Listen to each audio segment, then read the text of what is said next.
AgFM. Comme chaque mois sur notre antenne, on retrouve notre rendez-vous prévention et sécurité avec le centre de secours de la Hague. La thématique choisie en ce mois d'avril, les accidents de la circulation.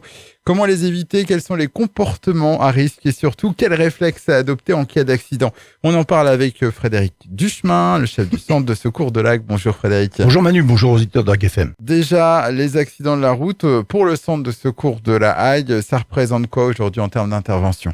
On est à 4 à 5% de nos interventions. Donc ça, c'est minime finalement pour le centre de C'est secours. assez minime, mais malheureusement, dans une grande majorité de cas, c'est souvent assez dramatique. Mais en fait, on n'a plus de voies en travaux. Les axes sont relativement assez bien respectés et ça se passe plutôt bien. Alors, on n'a pas beaucoup d'accidents, même des simples accidents, on n'a pas d'accidents mineurs. Quand vous intervenez, c'est quoi les causes en général? Alors, il y a plusieurs types de causes. On va commencer par celle qui est la plus malheureuse, c'est-à-dire la malchance, quoi. C'est-à-dire que un animal qui traverse, une circonstance qu'on va pas avoir et qui va malheureusement faire qu'on va avoir un accident.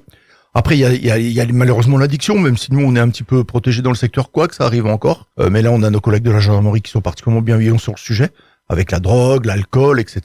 Et puis, quelquefois, l'inattention, qui vont aussi provoquer des accidents. La vitesse aussi, bien sûr. Et je gardais forcément ça pour la fin, la vitesse.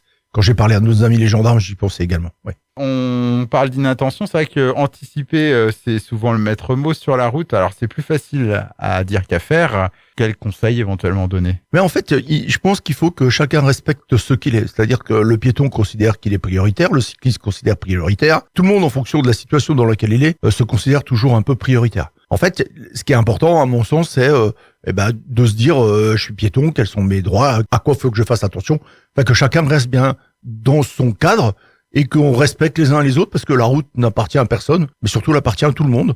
Donc il faut qu'on soit très vigilant, essayer effectivement d'anticiper un petit peu ce que va faire l'autre, anticiper aussi nos actions lorsqu'on tourne, ne pas oublier de mettre le clignotant à droite, franchir le rond-point de façon convenable, parce que là les beaux jours vont arriver. Les gens vont se remettre à courir, les gens vont refaire du vélo, les gens vont refaire de la moto. Donc, il va falloir qu'on soit vigilants les uns envers les autres et se respecter les uns et les autres. La courtoisie au volant. Exactement. Si on est témoin d'un accident, alors quels sont les premiers gestes à adopter?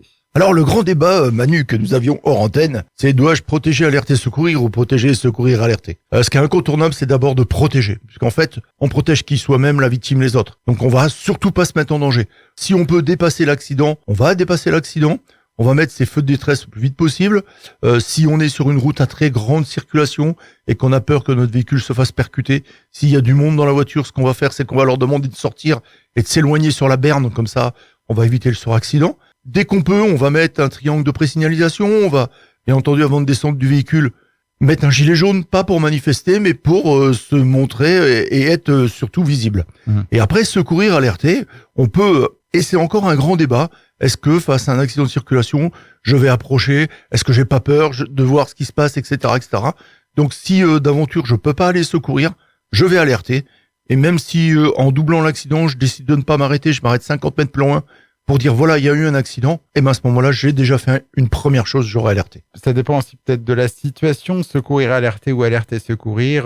Il y a peut-être des accidents qui demandent justement de secourir avant d'alerter. Le problème, c'est que pour savoir ça, faut s'approcher de l'accident. Ouais. Qui pour un certain nombre de personnes ne va pas être si facile que ça. Être témoin d'un accident, donc ça implique des obligations. Que dit la loi exactement?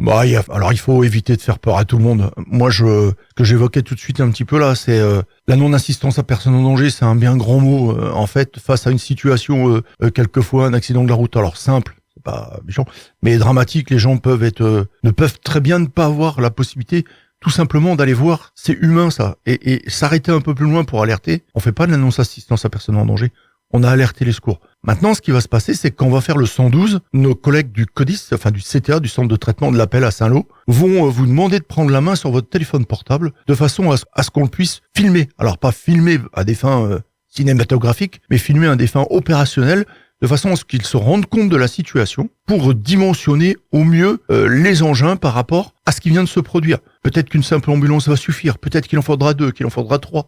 Nos collègues du SMUR qui seront détachés, pourquoi pas l'hélicoptère? Et ça, grâce à la technologie d'aujourd'hui, on peut se rendre compte quelle est la situation à l'instant T et dimensionner les moyens, même à distance. Qu'est-ce qu'on donne comme information quand on appelle les secours? Alors la majorité du temps, c'est que les gens savent, alors, les gens de l'Ag, quand ils sont dans l'Ag, ils savent à peu près où ils sont, mais quelquefois, c'est compliqué. Donc, un point GPS, ça peut suffire. Une localisation, maintenant, la technologie va faire que on va pouvoir localiser les portables le mieux possible.